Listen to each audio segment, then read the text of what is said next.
नमस्कार दोस्तों, कहानी अच्छी लगे तो कृपया लाइक एंड सब्सक्राइब जरूर करें। एक गांव में रमेश और उसकी पत्नी आशा अपने बेटे राजू के साथ रहते थे। रमेश किसी के खेतों में काम करता था। उसी के सहारे उनका घर चलता था। राजू सारा दिन अपने दोस्तों के साथ घूमता फिरता और मजे करता। एक दिन, माँ खाना लगा दो, बहुत भूख लगी है। आ गया बेटा, बस अभी लगाती हूँ। कहाँ से आ रहे हो? ये कौन सा वक्त है घर आने का? कोई काम धंधा ढूंढा या नहीं, या दोस्तों के साथ घूमते ही रह गए? राजू ने कोई जवाब नहीं दिया और खाना खाता रहा। मुफ्त की रोटियां कब तक तोड़ोगे बेटा? ये घर मेरे सर पर ही चलता है। बस करो आप, अब बच्चा है, कर लेगा नौकरी। कब करेगा भाई? कोई जिम्मेवारी ही नहीं है इसको। उस रात राजू ने बहुत सोचा और अगले दिन अपने दोस्तों के पास जाकर बात की।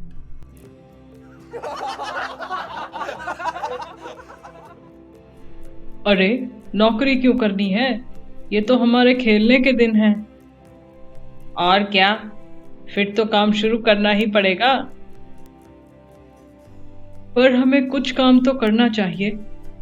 छोड़ना। अरे, हम सब मिलकर एक दुकान खोल लेते हैं रिपेयर की। राजू, तेरा तो दिमाग खराब हो गया है। तू कर काम, हम चलते हैं।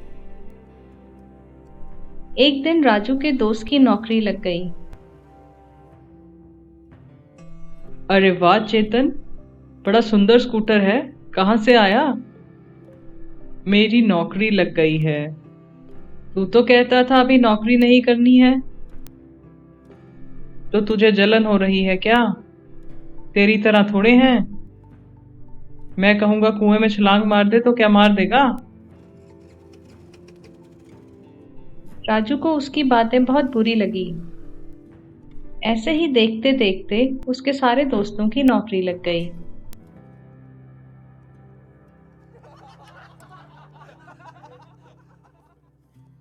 अब राजू के दोस्त उससे बात भी नहीं करते थे। और महेश कैसा है? हाँ, निकम्मा कहीं का।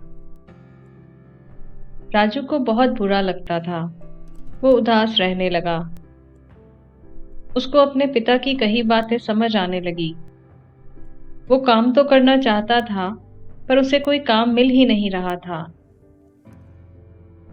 जी, मुझे नौकरी मिलेगी, मैं कोई भी काम कर लूंगा।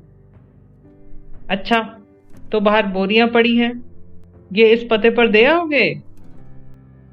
जी हाँ, जरूर। 50 रुपए मिलेंगे बस। फिर अगले दिन, जी, कोई काम मिलेगा, मैं कुछ भी कर लूंगा। कोई काम तो नहीं है। ये मेरी दुकान के बाहर कूड़ा पड़ा है, झाड़ू लगा दो, 20 रुपए दे दूंगा। जी जरूर। ऐसे ही दिन निकलते गए। एक दिन रमेश को जिम्मेदार ने किसी काम से शहर अपने दोस्त के यहाँ भेजा। साहब, ये कुछ सामान भेजा है जिम्मेदार जी ने। आपका धन्यवाद। जैसे ही रमेश जाने लगा, वो चक्कर खाकर गिर गया। सुनिए, क्या हुआ है आपको? सुनिए। जब रमेश को होश आया तो वो हॉस्पिटल में था। इनको थकान की वजह से ये हुआ है, थोड़े दिन आराम करना होगा। जी। क्या बात है रमेश भाई, काम का इतना बोझ? डॉक्टर ने कुछ दिन आराम करने को कहा है। साहब, आराम करूंगा तो घर कैसे चलेगा? क्यों, आपके बच्चे क्या करते हैं? जी, मेरा एक बेटा है राजू, पर उसके पास कोई काम नहीं है। अच्छा। जिम्मेदार का दोस्त कुछ सोचकर बोला। कितना बड़ा है तुम्हारा बेटा और क्या काम कर लेता है? जी वो 20 साल का है और वो गाड़ियों की रिपेयर का काम कर लेता है। अच्छा, गाड़ी चला भी लेता है? जी हाँ साहब, बहुत अच्छे से।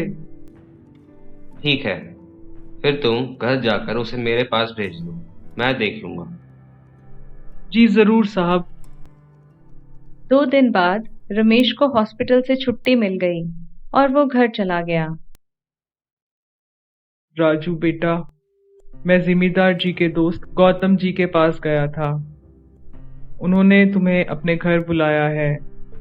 कल वहां चले जाना, शायद तुम्हें कोई नौकरी मिल जाए। जी पिताजी।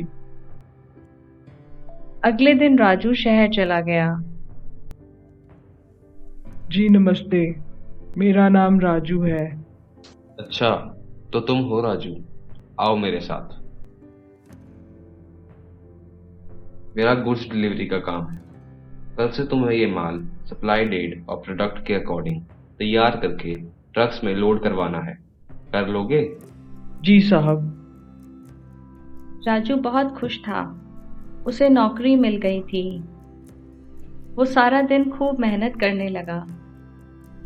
गौतम भी उसके काम से बहुत खुश था।